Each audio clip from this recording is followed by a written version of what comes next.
మీరెందుకో రాధా మనోహర్ దాస్ గారిని చాలా తక్కువ అంచనా వేస్తున్నారు అని అనిపిస్తుంది నాకు.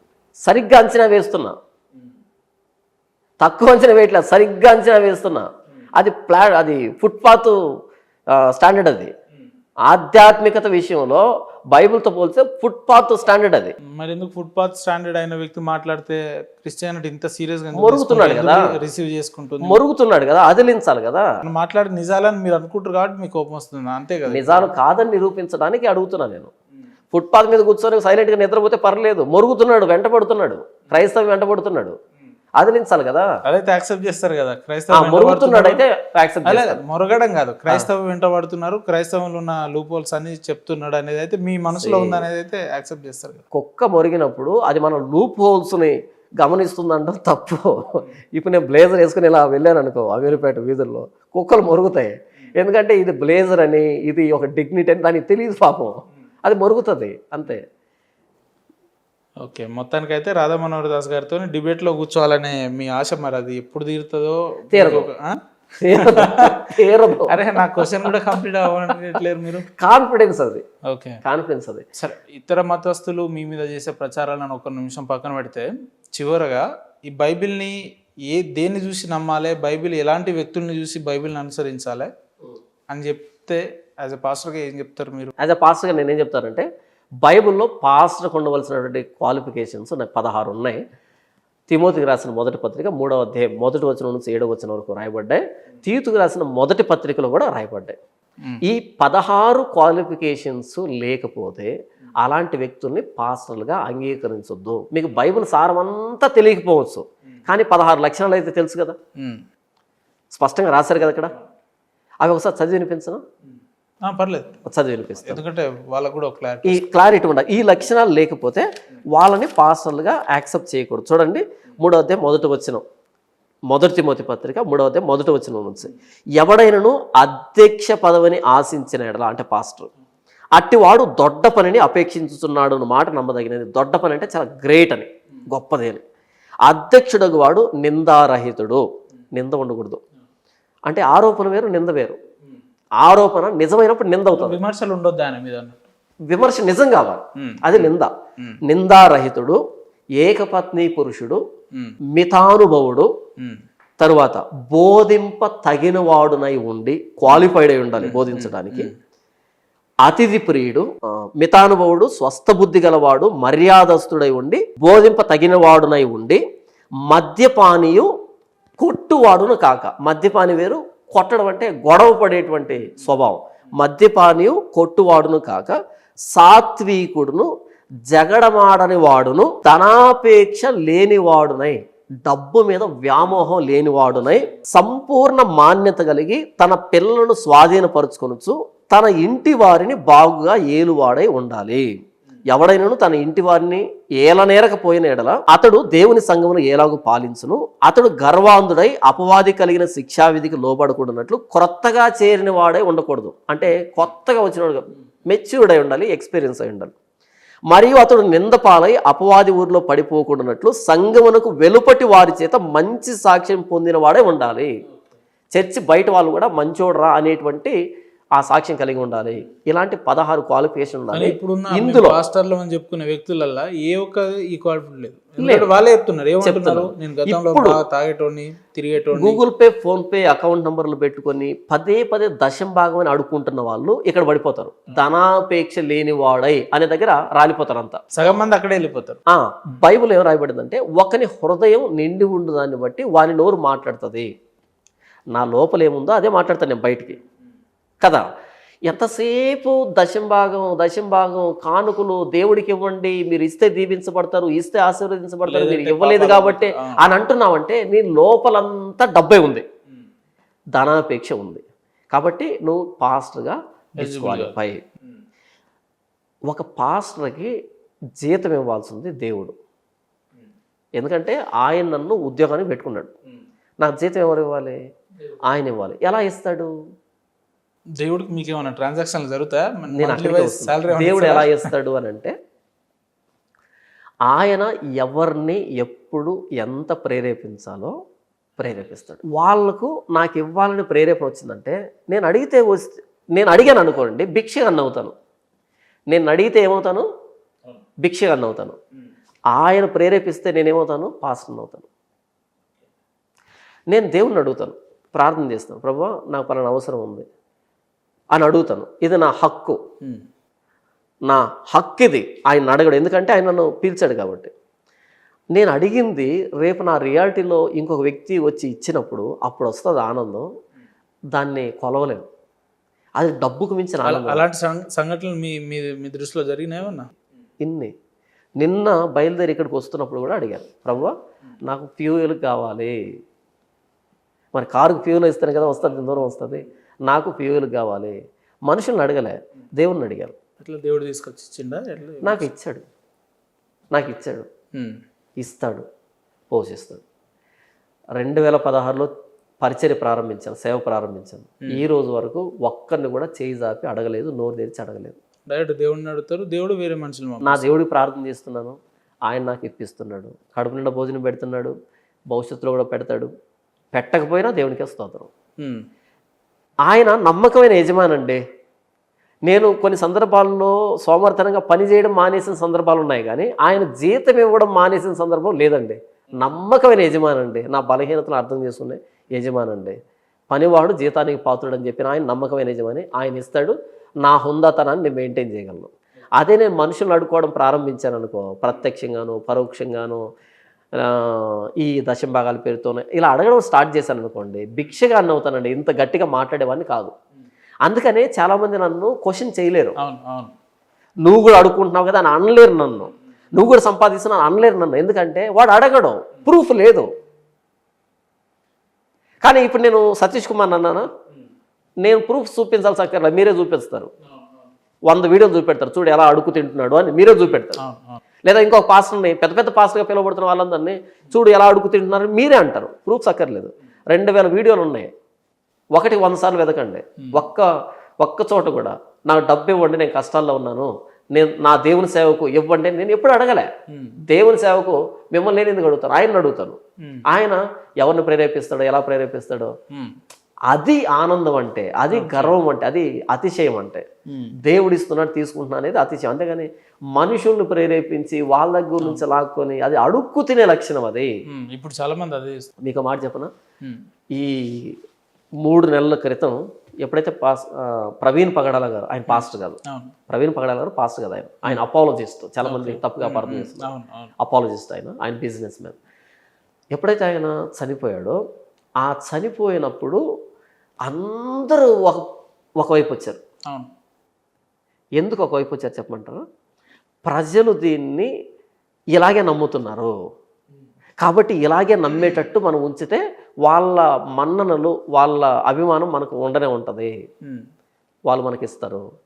ఇలాంటప్పుడు మనం వ్యతిరేకంగా మాట్లాడితే వాళ్ళు ఇవ్వకపోతే మనం ఎలా బ్రతకాలి, వాళ్ళు అన్సబ్స్క్రైబ్ చేస్తే మనం ఎలా సర్వైవ్ కావాలి, వాళ్ళు మీటింగ్కి పిలవకపోతే మనం ఎలా బ్రతకాలి, వాళ్ళు చర్చికి రాకపోతే ఎలా బ్రతకాలి అనేటువంటి అక్కడ నిలవబడి ప్రజలు నమ్ముతున్నారు, మనం కూడా అలాగే ఉందాం అనేటట్టుగా ఒక వైపు తీసుకున్నారు. నేను ఒక్కడనే అప్పటికి ఇంకా పోలీసులు రిపోర్ట్ ఇవ్వలేదు. నేను చెప్పిన 3వ రోజు ఏమో ఇచ్చారు రిపోర్ట్, 3వ రోజు 4వ రోజు ఇచ్చారు. వాళ్ళు పోలీసులు కూడా రిపోర్ట్ ఇవ్వకముందే ఫస్ట్ సీసీ కెమెరాలో ఫుటేజ్ రిలీజ్ అయింది. దాన్ని ఆధారం చేసుకొని జరిగిన విషయాలన్నిటినీ అనాలిసిస్ చేసి స్పష్టంగా ఏం చెప్పారంటే, తమ్మునేలు ఏం పెట్టారంటే, తమ్మునేలు కాదు దాన్ని ఏం చెప్పారంటే 100కి 200% అయి ఉండొచ్చు, జరిగి ఉండొచ్చు, ఇలా అనుకుంటున్నాను, దేవుడు నాకు ఇలా చెప్పాడు, నాకు కల వచ్చింది అని నేను చెప్పను. అలాంటి సొల్లు మాటలు నేను ఎప్పుడు చెప్పలే. నేను ఏదైతే నిర్ధారించుకుంటా దాన్నే మాట్లాడతాను. 100కి 200% ఇది ప్రమాదం, హత్య కాదు అని చెప్పాను. ఎందుకు ఇంత ధైర్యంగా మాట్లాడింది తెలుసా? మిమ్మల్ని చాలా మంది వ్యతిరేకించారు కూడా, ఇట్లా మాట్లాడతాడు, అందరూ వ్యతిరేకించారు, నన్ను బ్యాడ్ చేసే ప్రయత్నం చేశారు, మీటింగ్లన్నీ క్యాన్సిల్ చేసుకున్నారు. నేను ఒక మీటింగ్కి వెళ్తే ఒక పేపర్లో వ్రాసి ఎలా బయట తిరుగుతావో చూస్తాను, కాలు చేతులు విరిచేస్తాను, ఎక్కడ తిరుగుతావో నాకు తెలుసా అనేటట్టుగా బెదిరించి ఇంకొకసారి కనుక మాట్లాడితే అని ఇంత పెద్ద పేపర్ రాసి నా కారు వైపర్ ఉంటుంది కదా, ఆ వైపర్కి ఇలా పెట్టి అద్దం మీద పెట్టారు. నేను మీటింగ్ అయిపోగొట్టుకొని ఆ కారు దగ్గరకు వస్తే పేపర్ ఉంది. ఏంటి ఆ పేపర్ అని చూస్తే ఇలా చదివితే నన్ను పిలిచారు కదా కన్వీనర్స్, వాళ్ళు షాక్ అయ్యారు. ఏంటన్నా ఇంత వ్యతిరేకత, ఇంత దాడి చేస్తామని బహిరంగ అనేటట్టుగా ఆ వ్యక్తి తీసుకున్నాడు దాన్ని. అన్న నేను తీసుకుంటా అని. తర్వాత ఆయన నాకు ఫోటో పెట్టాడు. నేనేం చెప్తున్నానంటే ఇంత వ్యతిరేకతను ఎందుకు నేను ఎదుర్కోగలిగానంటే ఎవరి దగ్గర నుంచి ఏమి ఆశించలేదు కాబట్టి. మీరు అంత స్ట్రాంగ్ ఉన్నారు కాబట్టి మాట్లాడగలుగుతున్నారు. మీ దగ్గర నుంచి నాకేం వద్దు, డైల్యూట్ అయిపోతే ఇబ్బంది అయ్యేది. మీ దగ్గర నుంచి నాకేం వద్దు. మీ ప్రశంసలో విమర్శలో భయపడే, ప్రశంసిస్తే మునగ చెట్టెక్కే స్థితిలో నేను లేను. విమర్శిస్తే అయ్యో డిప్రెషన్కి వెళ్ళే పరిస్థితిలో నేను లేను. నేనేం చేస్తున్నానో నాకు తెలుసు, నేను ఎందుకు చేస్తున్నానో నాకు తెలుసు. నా క్రైస్తవ సమాజం యొక్క క్షేమాభివృద్ధి కోసం, క్రైస్తవులు ఒక తప్పు జరిగినప్పుడు ఒప్పుకోరు అనే సాక్ష్యం కోసం, బయట వాళ్ళు క్రైస్తవులంతా ఇంతే అని కాకుండా కాదు ఆలోచించే వాళ్ళు ఉన్నారు, ప్రశ్నించే వాళ్ళు ఉన్నారు, నిజాన్ని నిర్భయంగా ఒప్పుకునే వాళ్ళు ఉన్నారు అనేటువంటి ఆ విశ్వసనీయత కోసం నేను ప్రయాసపడ్డాను. నా క్రైస్తవ నిలబడింది. ఇప్పుడు మరలా మీటింగ్లకు పిలుస్తున్నారు, ఇప్పుడు మరలా ఫోన్లు చేసి అన్న ఆ రోజు అపార్థం చేస్తున్నామన్నా క్షమించండి అని క్షమాపణ పెడుతూ కొన్ని వందల మంది ఫోన్లు చేసి, సరే కొంత లేట్ అయినా కూడా మీరు అనేది నిజం అనేది అయితే నిజం అనేది సమయం తీసుకుంటారు. ఎప్పుడు నిలవబడతారు బ్రదర్. దానికి మరణం ఉండదు. నిజానికి అబద్ధానికి ఆడంబరం ఎక్కువ, ఆయుష్ తక్కువ. చాలా ఆడంబరం కనపడుతుంది అబద్ధం, కానీ రోజులు గడిచే కొద్దీ చచ్చిపోతుంది అబద్ధం. మన అభినయ్ దర్శనం ఉన్నాడు. అభినయ్ దర్శన్ నేను ఎప్పుడైతే ఆ వీడియో మాట్లాడానో 100% ఇది ప్రమాదం, హత్య కాదని మాట్లాడాను. ఆ రోజు లైవ్ పెట్టి నన్ను తిట్టాడు బ్రదర్. ఒరే కుక్క, అమ్ముడు పోయావు, నువ్వు మతోన్మాదివి, నువ్వు ఇదని 1000 మంది పాస్టర్లు వచ్చి ముట్టడిస్తాం, అది చేస్తాను, ఓ రేంజ్లో ఫైర్ అయ్యాడు. అంత ఫైర్ అయ్యాడు కదా.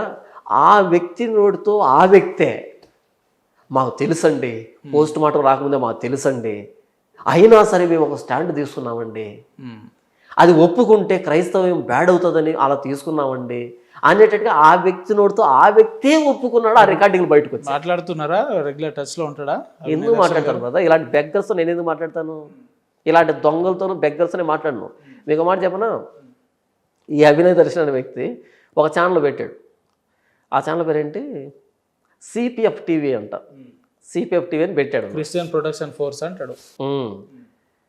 నేనేమో పెట్టుకున్నానంటే దాన్ని సిపిఎఫ్ అంటే చచ్చిపోయిన వాళ్ళ దగ్గర పైసలు ఏరుకునే ఫెలో అని. సిపిఎఫ్ అంటే అంతే. సి అంటే చచ్చిపోవడం, పి అంటే చచ్చిపోయిన వాళ్ళ మీద పైసలు ఏరుకునే ఫెలో, శవాల మీద పేలాలు ఏరుకునే వ్యక్తి, అది దాని అర్థం. ఎందుకు అట్లా అనాల్సి వచ్చింది మరి? మీరు అదే కదా ఆ వ్యక్తి చేస్తున్నది, ఆ వ్యక్తి చేస్తుంది అదే కదా. మీరు ఎట్లా అభినయ్ దర్శన్ పైసలు వసూలు చేస్తాడని మీకు ఆ వ్యక్తి చచ్చిపోయిన వాళ్ళ మీద డబ్బులు ఏరుకుంటున్నాడని చెప్పడానికి పిహెచ్డి చేయాలేంటి? చచ్చిపోయిన వాళ్ళ మీద డబ్బులు సంపాదిస్తున్నాడని చెప్పడానికి పిహెచ్డి చేయాలా? ఇప్పుడు నేను అర్జెంటుగా వెళ్ళి కామన్ సెన్స్ బ్రదర్ అది. ఆయన జపం చేసి మీకు మాట చెప్పను, 50 కోట్లు నష్టం బ్రదర్ ఆ కుటుంబానికి ఇన్సూరెన్స్. ఈ బెగ్గర్ చేసిన బెగ్గింగ్ చేసలకి 50 కోట్లు బ్రదర్, 50 కోట్లు ఇన్సూరెన్స్ పోయింది బ్రదర్ ఆ వ్యక్తికి. ఆ రోజు మొదటి రోజు వాళ్ళ ఫ్యామిలీ వచ్చి ఇది యాక్సిడెంట్ అని రాస్తే, యాక్సిడెంట్ రాస్తే, ఎందుకని ఇన్సూరెన్స్ కోసం రాస్తే, వీడు అతి చేసి దాన్ని చింపి అందరిని రెచ్చగొట్టి చివరికి ఆవిడ్ని అనుమానించే దగ్గర తీసుకొచ్చాడు వ్యవహారాన్ని. భార్య సహకరించట్లేదంటే ఏదో ఉంది ఇక్కడ అనేటట్టుగా బయట వాళ్ళకు పోర్ట్రే చేసి దాన్ని చిత్రీకరించి ఆవిడ బలవంతంగా పోస్ట్ మార్టంకు అంగీకరించేటట్టుగా చేసి ఆ పోస్ట్ మార్టం రిపోర్ట్ అంతా ప్రపంచమంతా తెలిసేటట్టుగా 50 కోట్లు నష్టం బ్రదర్. ఈ బెగ్గర్ చేసిన పనికి మాటిమాటికి బెగ్గర్ అని అనకండి, వినడానికి కూడా మరి బెగ్గింగ్ చేసే వాళ్ళు ఏమంటారు బ్రదర్? ఐఏఎస్ ఆఫీసర్ అంటారా? ఆయన పాస్టర్ అంటున్నాడు, పొద్దున్న లేస్తే బైబిల్ వినండి. బెగ్గింగ్ చేసే వాళ్ళని బెగ్గర్ అంటారు, అది వాళ్ళ పదము. మరి పాస్టర్లను ఏమంటారు? పాస్టర్ అంటారు. ఆయన పాస్టర్ అనే అంటున్నాడు. అభినయ్ చేసిన పాస్టర్ అని ఆ వ్యక్తి ఆ కాల్ రికార్డింగ్ ఏమన్నాడు, నాకు చర్చి లేదు అన్నాడు. అన్నాడు అనలేదా? కాల్ రికార్డింగ్ లో నాకు చర్చి లేదు అన్నాడు. పొలిటికల్ పార్టీ పెడుతున్నాం. నా దగ్గర మంద లేదు బ్రదర్, ఒక్క గొర్రె కూడా మంద లేదు నా దగ్గర. నేను కాపర్ని అంటే, కాపర్ అని ఎవరిని అంటారు? ఒక 200 గొర్రెలు ఉండాలి, లేదా కనీసం ఒక 2 గొర్రెలు అయినా ఉండాలి, ఒక్క గొర్రె అయినా ఉండాలి, ఒక దొడ్డు ఉండాలి, అందులో గొర్రె ఉండాలి. అప్పుడు నేను కాపర్ని అంటే ఓకే, చెప్పాల్సిన అక్కర్లేదు, కాపర్ అని అనుకుంటాం మేము. ఒక గొర్రెనో మేకనో తీసుకొని పోతుంటే అలా తీసుకొని వస్తుంటే వీడు కాపరే అని అనుకుంటాం మేము. ఒక్క గొర్రె లేదు, నీకు దొడ్డి లేదు, కాపర్ అంటే ఏంటి ఏదో టైటిల్ నా తెలుగొడుతాను. నాకు చర్చి లేదని చెప్పింది నువ్వే కాల్ రికార్డింగ్లో. పోనీ చర్చి ఉంటే ఎక్కడుందో చెప్పు. హైదరాబాద్లో ఉందా? ఎక్కడ అడ్రస్ ఎక్కడ? రాజమండ్రిలో ఉందా? అడ్రస్ ఎక్కడ? కడపలో ఉందా? అడ్రస్ ఎక్కడ? లేదు. కొద్దికాలం ట్రై చేశాడు పాపం, వర్కౌట్ కాలే. కొద్దికాలం ట్రై చేశాడు.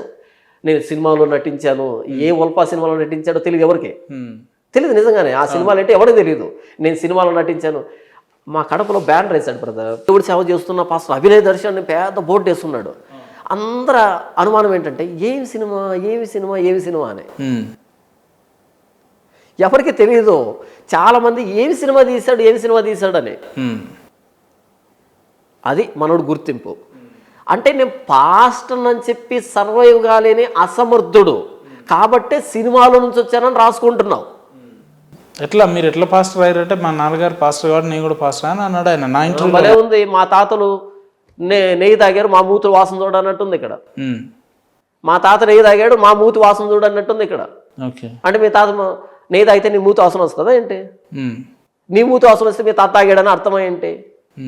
మీ నాన్న పాస్టర్ అంటే ఎవరు ఆయన? ఆయనకున్న విశ్వసనీయత ఏంటి? ఎక్కడ పరిచయం చేశాడు?